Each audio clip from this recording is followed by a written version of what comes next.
तो भाइयों, पूरे प्रदेश में श्रावस्ती लोकसभा की काफी चर्चा है साथियों। यहाँ पर समाजवादी पार्टी किनको लड़ाने वाली है, कौन हो सकता है संभावित प्रत्याशी, आज उन्हीं के नामों की चर्चा करेंगे साथियों। वो कौन से ऐसे प्रत्याशी हैं श्रावस्ती लोकसभा में जिन पर समाजवादी पार्टी यहाँ पर मजबूती के साथ मोहर लगा सकती है साथियों। वो तीन ऐसे दावेदार है, प्रमुख दावेदार है, मजबूत दावेदार है, और तीनों अलग अलग बिरादरी से आते हैं साथियों। एक मुस्लिम है, तो एक ब्राह्मण है, तो एक ठाकुर समाज से आते हैं साथियों। ये तीन ऐसे हैं जो लगातार संघर्ष कर रहे हैं, लगातार विधायक भी रह चुके हैं, लगातार एमपी भी रह चुके हैं, लगातार जिला पंचायत अध्यक्ष भी रह चुके हैं, और अपने क्षेत्र में काफी नामी चेहरे हैं। अब जरा ध्यान दीजिए लोकसभा श्रावस्ती के बारे में साथियों। लोकसभा श्रावस्ती एक ऐसा क्षेत्र है जहां पर समाजवादी पार्टी, भारतीय जनता पार्टी, बसपा, कांग्रेस सभी ने यहाँ पर चुनाव एक एक बार लगभग जब से ये सीट परसीमन हुई है तब से जीतती हुई चली आई है साथियों।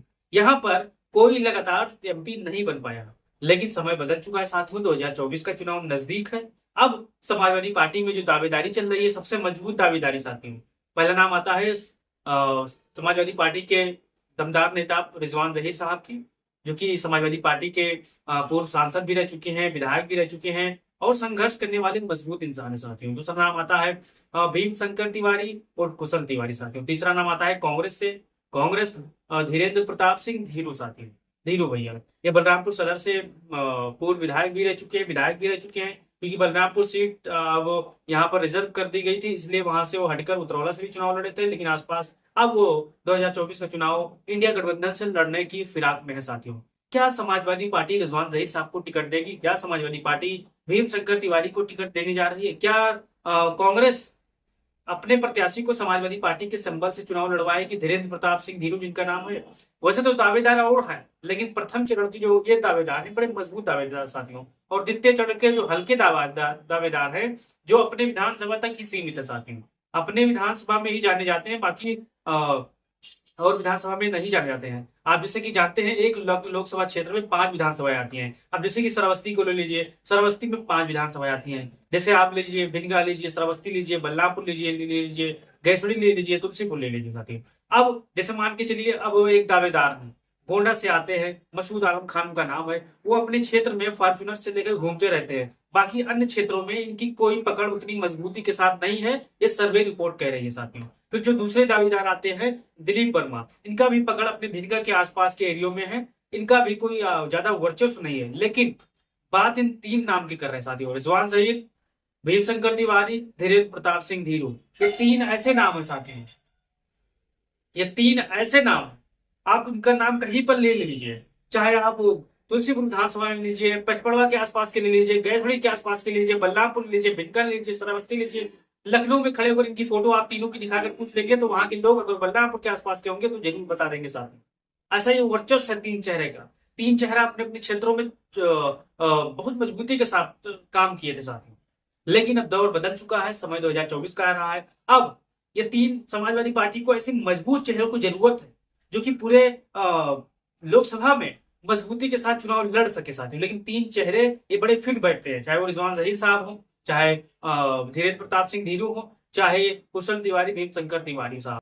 ये 3 चेहरे ऐसे जो बच्चा बच्चा इनको जानता है। आप चाहे जिस विधानसभा में इनका नाम ले लीजिए तो जरूर वहां पर 10 से 20 आदमी, 50 आदमी जरूर जानते होंगे। लेकिन जो और 2 नाम है, ये सिर्फ अपने विधानसभा तक ही सीमित है साथियों। अब हमारे जितने भी भाई मसूद खान साहब के सपोर्टर होंगे या दिलीप वर्मा के सपोर्टर होंगे, वो नाराज हो जाएंगे हमारी बातों से। यह हकीकत है साथियों, क्योंकि आपने देखा होगा 2022 के चुनाव में जब मसूद खान साहब को अखिलेश यादव ने प्रत्याशी नहीं बनाया था, इनको टिकट नहीं दिया गया था, तब इनके प्रत्याशी के जो समर्थक थे लगातार अखिलेश यादव का पुतला फूंक रहे थे साथियों। ये वीडियो लखनऊ पहुंची थी, अखिलेश यादव ने खुद देखी थी वीडियो। और फिर आप एक चीज तय करिए, अगर आपको समाजवादी पार्टी टिकट नहीं देती है तो निस्वार्थ होकर समाजवादी पार्टी के साथ खड़े हो जाइए, उसका विरोध मत कीजिए साथियों। अगर टिकट देती है तो संघर्ष करिए, लड़िए चुनाव। लेकिन आजकल माहौल बदल गया है साथियों। आजकल अगर आपके प्रत्याशी को जो मुताबिक प्रत्याशी होता है, जो चाहता प्रत्याशी होता है, अगर अखिलेश यादव उसको टिकट नहीं देंगे तो आप ये कहेंगे अब अखिलेश यादव पूरी विधानसभा हार जाएंगे, पूरी लोकसभा हार जाएंगे। अगर वही प्रत्याशी को अखिलेश यादव टिकट दे दें तो जय अखिलेश, बम बम अखिलेश, यानी अखिलेश यादव अब जीत जाएंगे। ऐसी मानसिकता से हम सबको बाहर निकलना होगा साथियों। अखिलेश यादव जो है एक हायर ब्रांड नेता है पूरे प्रदेश के, पूरे देश के साथियों। पार्टी जो होती है किसी प्रत्याशी की मोहताज नहीं होती साथियों। या ये प्रत्याशी से पार्टी जानी जाती हो, चाहे वो भारतीय जनता पार्टी हो, चाहे समाजवादी पार्टी हो, चाहे बहुजन समाज पार्टी हो, चाहे कांग्रेस पार्टी हो साथियों, पार्टी से लोग जाने जाते हैं, जबकि लोग से पार्टी नहीं जानी जाती साथियों। पार्टी आज किसी के दूसरे के हाथ में, किसी तीसरे की सत्ता आ जाएगी, किसी चौथे की सत्ता आ जाएगी, लेकिन पार्टी को लोग जानेंगे कि फलाने के पार्टी से चुनाव लड़ रहा है साथियों।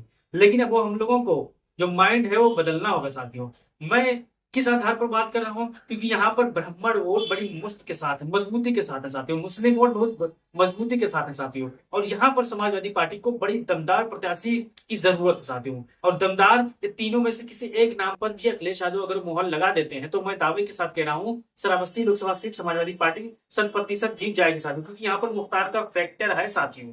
यहाँ पर पिछड़ा दलित अल्पसंख्यक एक बार समाजवादी पार्टी की तरफ आंख भरी निगाहों से देख रहे हैं कि कौन प्रत्याशी होगा साथियों।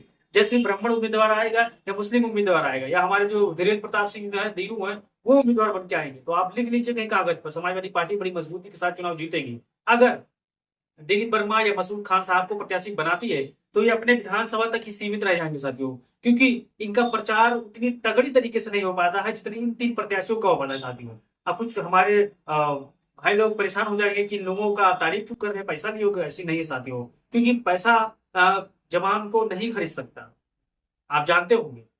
जो बिकते हैं उन्हीं को खरीदा जा सकता है, जो हकीकत है मैं आपको बता रहा हूँ। आप श्रावस्ती में खड़े हो जाइए, आप बलरामपुर के क्षेत्र में खड़े हो जाइए, या तुलसीपुर के आसपास क्षेत्र में खड़े हो जाइए, इन तीनों का नाम लेकर देखिए, जरूर वहां की जनता आपको प्रतिक्रिया देगी कि अगर हाँ इनको टिकट मिल जाए तो चुनाव निकाल लेंगे। ये हकीकत है, क्योंकि हम लोगों ने यहाँ पर जानकारी ली है साथियों, हजारों लोगों से संपर्क किया है, तब इस विषय पर ये वीडियो बना रहे हैं साथियों। अगर समाजवादी पार्टी किसी मजबूत चेहरे के, चाहे वो ब्राह्मण चेहरा हो कुशल तिवारी का, चाहे मुस्लिम चेहरा हो जवान जहीर का, चाहे ठाकुर समाज से कांग्रेस प्रत्याशी हो धीरेन्द्र प्रताप सिंह धीरू, क्योंकि इनके नाम पर अभी संशय है, के नाम पर अभी रोक है साथियों, क्योंकि यहाँ पर अभी प्रत्याशी नहीं बने हैं। अगर अंतर्गतवा ये प्रत्याशी बनते हैं तो ये बड़ी मजबूती के साथ ये भी चुनाव लड़ेंगे साथियों। अगर जो बाकी 2 प्रत्याशी हैं, ये तो जो प्रत्याशी अपने ही विधानसभा में जाने जाते हैं कि फलाने के भाई हैं, फलाने के बेटे हैं, फलाने से जाने जाते हैं साथियों। और ये जो लोग हैं 1, 1.5 लाख 2 लाख के खुद के मालिक हैं वोट के साथियों, पूरी लोकसभा में।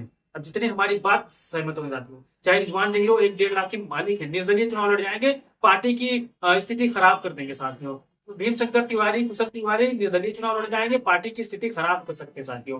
धीरेन्द्र प्रताप सिंह धीरू लड़ जाएंगे, 80-90 हजार वोट निर्दलीय काट सकते हैं साथियों। ये वो मजबूत प्रत्याशी साथियों, और कोई भी पार्टी हो मजबूत प्रत्याशियों पर पहले तवज्जो देती है साथियों। अगर आप श्रावस्ती के आसपास के होंगे तो एक मसला और निकल के सामने आया है कि रिजवान जहीर अपनी बेटी जेबा जहीर को ही मैदान में ला सकते हैं, क्योंकि यहाँ पर उनके ऊपर जो केस चल रहा है, अगर किसी कारण उनका अगर नामांकन कैंसिल हो जाए, अगर समाजवादी पार्टी को टिकट देती है तो अपनी बेटी को आगे करेंगे, क्योंकि वो लगातार वो तुलसीपुर विधानसभा में चुनाव लड़की आ रही है और दूसरे नंबर पर थी साथ, निर्दलीय चुनाव लड़कर आ रही है दूसरे नंबर पर साथियों। अब बताइए सबसे मजबूत कौन है, मसूद आलम खान साहब है, या रिजवान जहीर है, या भीमशंकर तिवारी कुशल तिवारी है, या फिर धीरेन्द्र प्रताप सिंह धीरू। साथियों मैं आप पर छोड़ रहा हूँ, आप जनता जनार्दन हो, इस वीडियो को सभी तक पहुंचाइएगा। आप बलरामपुर के आसपास के होंगे, अपने गुरु हर जगह पहुंचाइएगा, सबसे प्रतिक्रिया दिलाइएगा कमेंट बॉक्स में साथियों। वीडियो आप शेयर करिएगा। जय हिंद जय भारत, और बताइएगा कि कौन होंगे श्रावस्ती लोकसभा के सबसे दमदार प्रत्याशी। तो आप नाम जानते हैं, वीडियो शेयर करिएगा, चैनल को सब्सक्राइब करिएगा। जय हिंद जय भारत जय समाज।